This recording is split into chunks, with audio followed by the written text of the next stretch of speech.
Okay, let's talk about it. Remember this? With me, we got to get the congressmen elected and we got to get the senators elected because we can take the Senate pretty easily. And I think with our little secret, we're going to do really well with the House, right? Our little secret is having a big impact. He and I have a secret.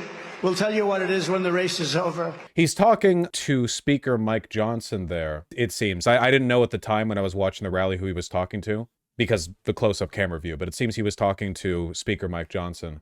Sounds pretty ominous. Yeah, lot of theories on what exactly he's on about, some of which a lot more credible than others. His cloak and dagger act had Washington guessing over what the GOP presidential nominee and Republican House Speaker are cooking up between them. The Politico Playbook email speculated it might have been a nod to stitching up the election via an antiquated procedure in Congress. He made some potentially more sinister comments that could be a reference to the House settling a contested election. So this is like a real dark horse scenario right here.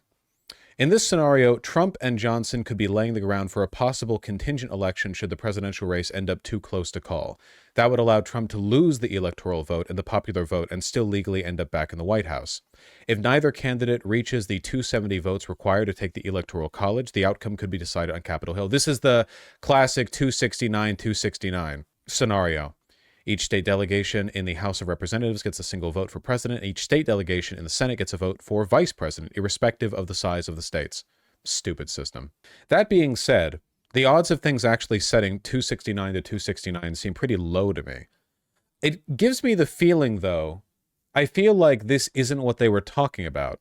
Because I feel like Donald Trump wouldn't say, oh, we're making great ground with our secret plan, if it was some, like, edge case, oh, what if the coin we flip ends up landing on its side? You know? They're preparing the ground for something. That I'm sure of. It seems possible, probable even, that Trump was alluding to putting in play the plan his people tried in 2020. That plan was to create enough chaos over the certification of electoral votes in the states to throw the election into the House of Representatives. Maybe you could get this without a 269-269. The plan is to have a few states refuse to send electors so it doesn't get over 270. That's more likely. If they get some of the county, the elector groups in the swing states to not send their electors, they might not be able to hit over 270 on either side, and it would go to the House. That makes sense. There was someone the other day caught on camera recommending to do just that. Yeah, we saw that. Will the Dems do anything about this? Please stop asking me that question. I'm getting tired of saying over and over and over again, either I don't know or the Dems hate winning and they hate power. Okay? Stop asking it.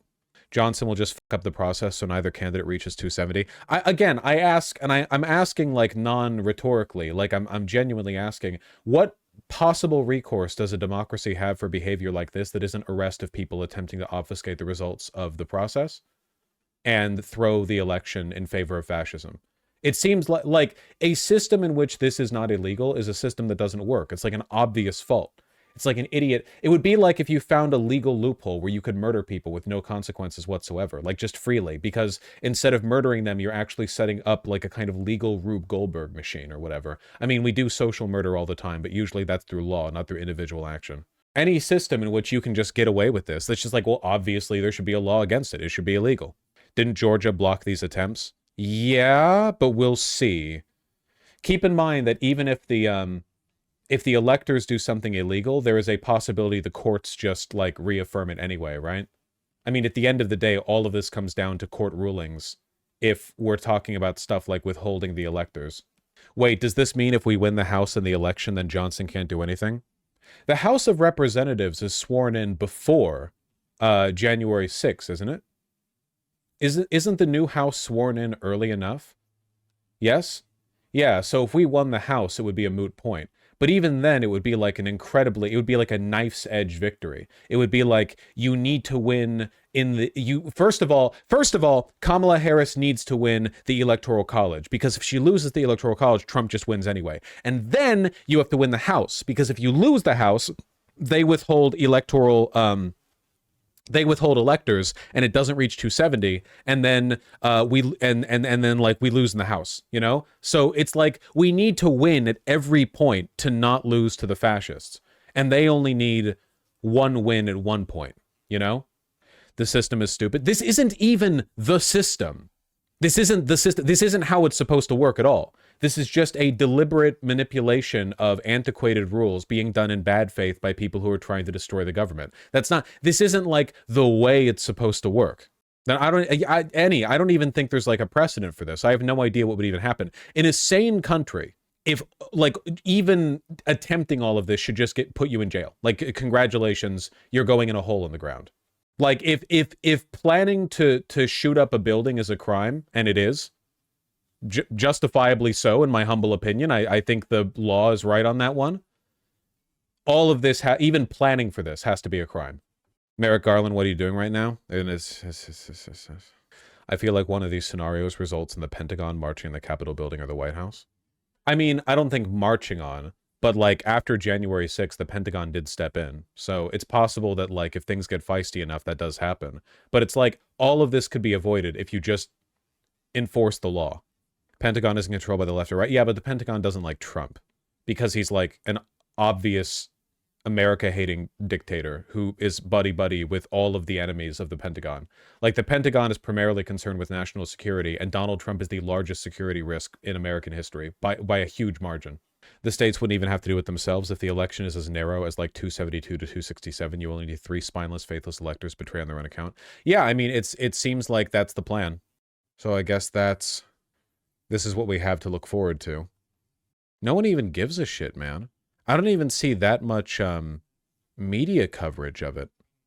Hang on, Vaush, the electors are handpicked by the nominee and they're bound to vote for the president. Yeah, but like, what if they just don't? What if, again, like, laws don't matter unless you arrest the people who break them. There is no consequence. If there's no consequence to breaking the law, then there's no law. So if there's no enforcement whatsoever on any of these systems, then what do you get? Which government office would be in charge of coming after these guys? The DOJ? I mean, yeah. Not voting for the state's presidential winner is only illegal in some states. In which states are faithless electors legal? Seeing a few notable states here that don't bind electors. This might be an older map, though. The electors are chosen by the party. Why would DNC electors vote for Trump? Don't you remember what the plan was for January 6th? By rejecting the electors or refusing to sign on them, the plan was to send them back to the states to continue this like ongoing process of like checking and rechecking and triple checking everything, you know, checking in an effort to try to invalidate the electors sent by Democrats. I mean, the point is to cause so much chaos that they manage to win in the struggle. Blue prohibits faithless electors. Purple prohibits faithless electors and explicitly cancels faithless votes.